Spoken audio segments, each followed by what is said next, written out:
ರಾಜ್ಯದೆಲ್ಲೆಡೆ ಕಬ್ಬು ಬೆಳೆಗಾರರ ಕಿಚ್ಚು ಹೆಚ್ಚಾಗುತ್ತಿರುವ ಬೆನ್ನಲ್ಲೇ ಇವತ್ತು ಸಿಎಂ ಸಿದ್ದರಾಮಯ್ಯ ಸರಣಿ ಸಭೆಯನ್ನು ನಡೆಸಿದ್ದಾರೆ.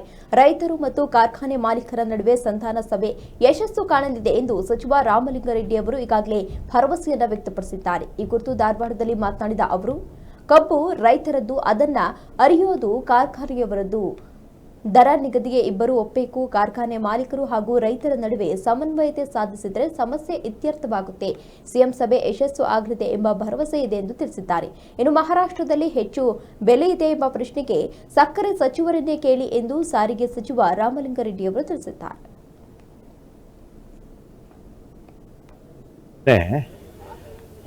ಕ್ಯಾಬಿನೆಟ್ ಅಲ್ಲಿ ಡಿಸ್ಕಷನ್ಸ್ ಆಯಿತು.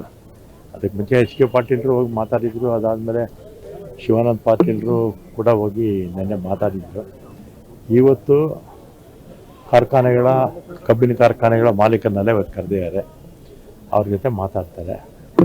ಯಾಕಂದರೆ ಕಬ್ಬು ರೈತರದು, ಅದನ್ನು ಅರಿಯೋರು ಕಾರ್ಖಾನೆಯವರು.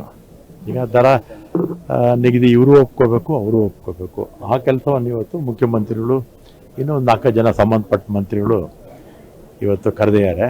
ಅದಾದಮೇಲೆ ಕೇಂದ್ರ ಸರ್ಕಾರ ಕೂಡ ಈಗ ಬೆಲೆ ನಿಗದಿ ಮಾಡೋದು ಎಲ್ಲ ಕೇಂದ್ರ ಸರ್ಕಾರ, ಸಕ್ಕರೆದು ಬೆಲೆ ನಿಗದಿ ಮಾಡೋದು ಕೇಂದ್ರ ಸರ್ಕಾರ.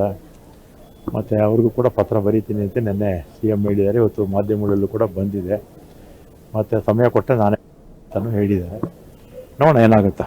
ರಾಜ್ಯ ಸರ್ಕಾರ ಬೆಂಬಲ ಬೆಲೆ ಕೊಡ್ಬೋದು. ಕೊಟ್ಟಿದ್ರು ಕಬ್ಬಿಗೆ. ಯಾರು ನಮ್ಮ ಇವರಿದ್ದಾರಲ್ಲ, ಪ್ರಕಾಶ್ ಹುಕ್ಕೇರಿ ಅವರಿದ್ದಾಗ ಒಂದ್ಸಲಿ ಕೊಟ್ಟಿದ್ರು ಅಷ್ಟೇ. ಉಳಿದಾಗೆ ಅವತ್ತು ಕೊಟ್ಟಿರಲಿಲ್ಲ. ಮತ್ತು ಕೇಂದ್ರ ಸರ್ಕಾರ ಬೆಲೆ ನಿಗದಿ ಮಾಡೋದು ಅವರೇ. ಆಮೇಲೆ ಸಕ್ಕರೆ ಬೆಲೆ ನಿಗದಿ ಮಾಡೋದು ಅವರೇ. ಸಕ್ಕರೆ ದರ ಹೆಚ್ಚಿಗೆ ಆಗಿಲ್ಲ, ಅದಕ್ಕೆ ನಮಗೆ ಮಾಡ್ಲಿಕ್ಕೆ ಆಗೋದಿಲ್ಲ ಅನ್ನೋಂಥ ಮಾತನ್ನ ಈಗ ಅದನ್ನ ತಗೊಳ್ಳೋರು ಯಾರು? ಕಬ್ಬಿನ ಕಾರ್ಖಾನೆಯವರು. ಬೆಳೆಯೋದು ಯಾರು? ರೈತರು ಅಲ್ವಾ? ಅದಕ್ಕೆ ಅವರಿಬ್ಬರು ಕೂತು ಮಾತಾಡಿ ಸಾಲ್ವ್ ಮಾಡ್ತಾರೆ. ಇಂಥ ಸಂದರ್ಭದಲ್ಲಿ ಇದ್ರೆ ಇರ್ಬೋದು, 4 ಜನ ಇರ್ಬೋದು, ಇಲ್ಲ ಅಂತ ಏನು ಇಲ್ಲವಲ್ಲ, ಇರ್ಬೋದು. ಎಲ್ಲರೂ ಮಾಲಿಗೆ ಏನು ರಾಜಕಾರಣಿಗಳೆಲ್ಲ ಎಲ್ಲರೂ ಏನು ಇದೇನೆಲ್ಲ ಇರ್ಬೋದು. ಒಂದು 5-6 ಜನ ಇರ್ಬೋದೇನೋ. ಸಕ್ಸಸ್ ಆಗುತ್ತೆ ಅಂತ ಭಾವಿಸ್ತೀವಿ. ಅದೆಲ್ಲ ನೋಡ್ಕೊಳ್ತಾರೆ ಬಿಡಿ. ಜನರಿಗೂ ಕೂಡ ಸರೋಯ್ತಪ್ಪ. ಇದನ್ನ ಅದಕ್ಕೆಲ್ಲ ಏನ್ ಮಾಡ್ಬೇಕು? ಕಾಲನೇ ಉತ್ತರ ಕೊಡುತ್ತೆ ಅಷ್ಟೇ. ಅದಕ್ಕೆ ರಾಜ್ಯ ಸರ್ಕಾರದ್ದು ಎಷ್ಟು ಕೇಳಿ, ಇಲ್ಲಿ ಇನ್ನೊಂದು ಎಲ್ಲಾನು ರಾಜ್ಯ ಸರ್ಕಾರದ ಮೇಲೆ ಹಾಕೋಕ್ ಹೋಗ್ಬೇಡಿ. ಇದು ಕೇಂದ್ರ ಸರ್ಕಾರದ ಜವಾಬ್ದಾರಿ ಕೂಡ ಇದೆ. ಯಾರು ನಿಗದಿ ಮಾಡಿರೋದು? ಯಾರ ತರ? ಇಡೀ ದೇಶದಲ್ಲೆಲ್ಲ ಒಂದೇ ತರ ಯೂನಿಫಾರ್ಮ್ ಆಗಿ ಮಾಡಿರೋದು ಯಾರು? ಕೇಂದ್ರ ಸರ್ಕಾರ. ಸಕ್ಕರೆ ಬೆಲೆ ನಿಗದಿ ಮಾಡೋದು ಯಾರು? ಸಕ್ಕರೆ ಬೆಲೆ ಇಡೀ ದೇಶದಲ್ಲಿ ನಿಗದಿ ಮಾಡೋದು ಯಾರು? ಕೇಂದ್ರ ಸರ್ಕಾರ. ಸಕ್ಕರೆ ರಫ್ತು ಮಾಡ್ಬೇಕಾ, ಆಮದು ಮಾಡ್ಕೋಬೇಕಾ ಅಂತ ತೀರ್ಮಾನ ತಗೊಳ್ಳೋರು ಯಾರು? ಕೇಂದ್ರ ಸರ್ಕಾರ. ಬರೀ ರಾಜ್ಯ ಸರ್ಕಾರದ ಮೇಲೆ ಹಾಕ್ಬೇಡಿ. ಕೇಂದ್ರ ಸರ್ಕಾರದ್ದು ರಾಜ್ಯ ಸರ್ಕಾರದ್ದು ಇಬ್ಬರದ್ದು ಜವಾಬ್ದಾರಿ ಇರುತ್ತೆ.